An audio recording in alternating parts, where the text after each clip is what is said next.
This is a Traxxas Slash chassis with the McAllister Racing sprint car body installed on it.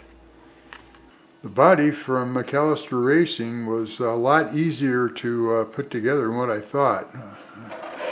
I first got the kit in the bag. It was clear Lexan plastic. It had a lot of parts I couldn't quite figure out how it went together, but looking on their website and looking at it more carefully, finally I figured it out. Once I got it in my head, it was pretty easy to do.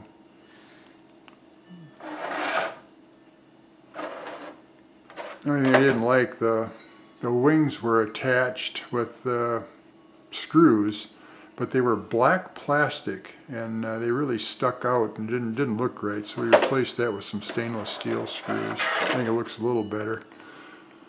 And then the mounting system under here I'm not too happy with either. It's clear plastic and it's adjustable, as you can see. You can move it forward or backward in those slotted holes there. We'll see how well that works. We started out with a low center of gravity chassis, and then we did some adjustment with the shocks to lower those down and limit travel on them, so that we get the thing down closer to the ground. Alright, let me pop the body off. Body's held on by two clips, one on this side and then one over here. You don't need anything on the front because it fits up tight underneath the shock tower in the front. Okay, let's pull that body off. There's the chassis.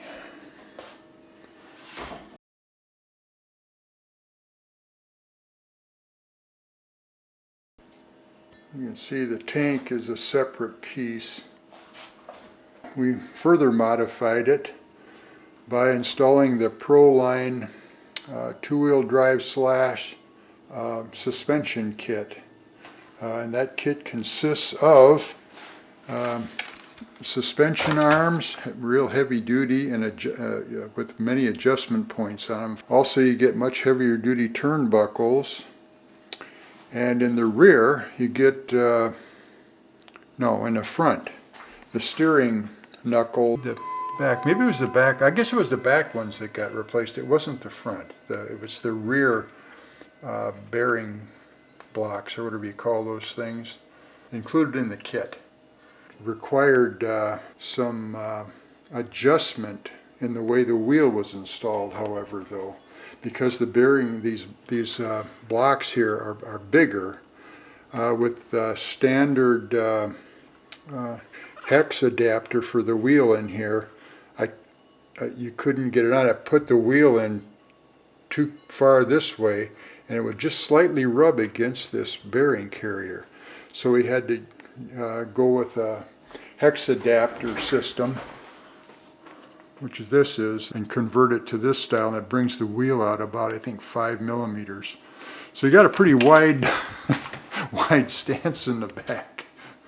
I think it's like 12.5 inches or something.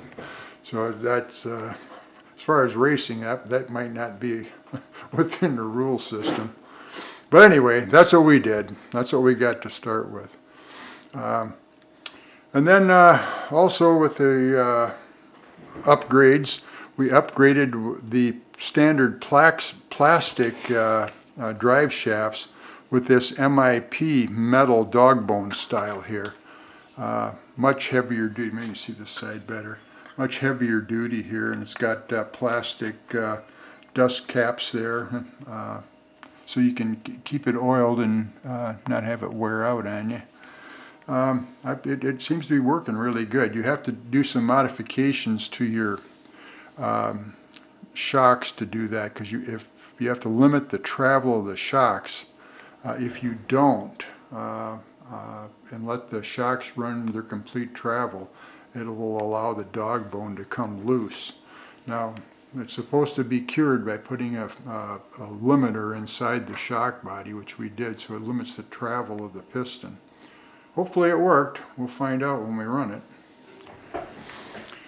Up here we replace the steering system with the Traxxas upgraded metal linkage assembly up there with the ball bearings, and that really tightened up the steering in the front. And there's no slop like there was.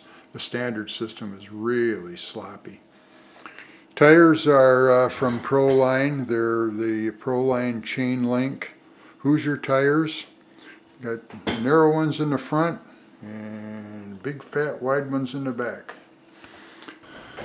The transmission in the back was upgraded, let's call it.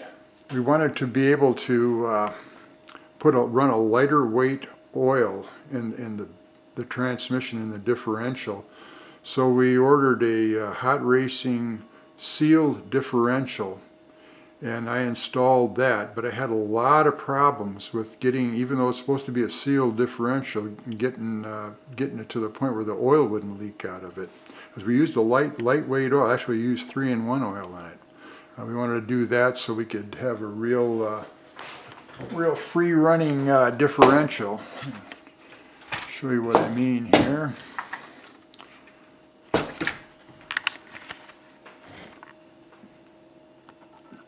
Takes almost no effort to spin these wheels. It runs really free.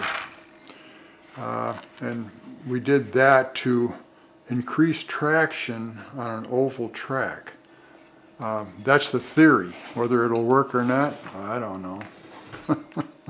We'll see. If not, we'll pull it apart and put in some heavier weight oil.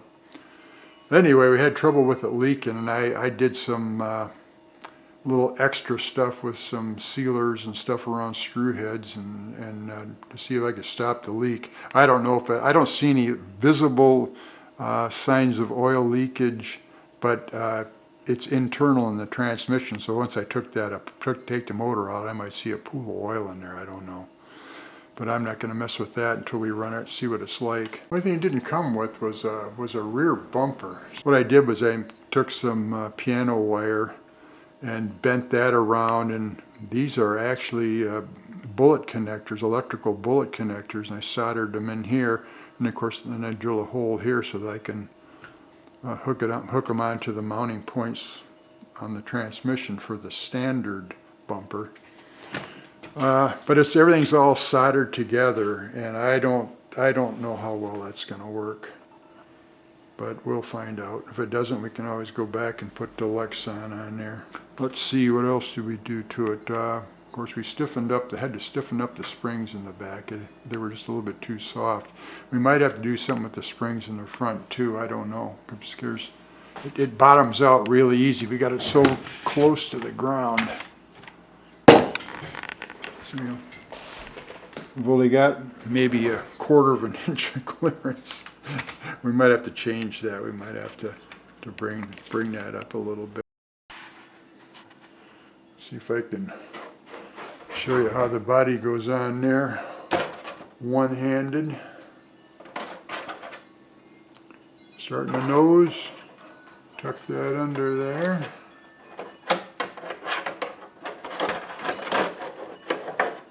And then drop this down behind the shock on each side.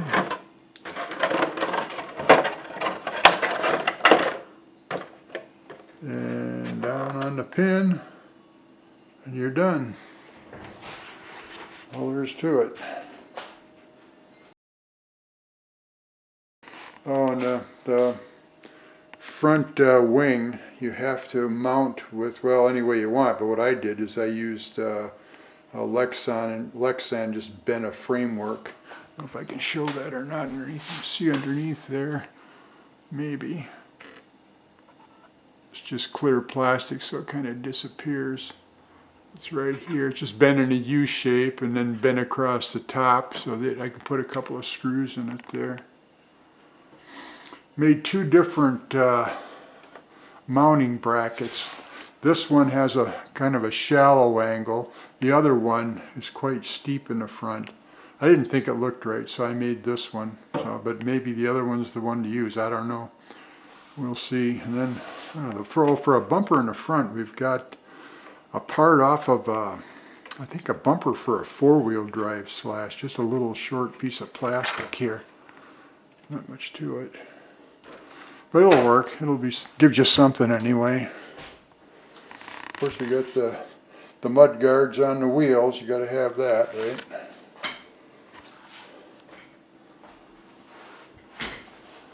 That's pretty much it. All we gotta do is get it out on the track and see if it'll go. Haven't had a chance to really check it out yet, other than just run up the driveway to make sure it worked.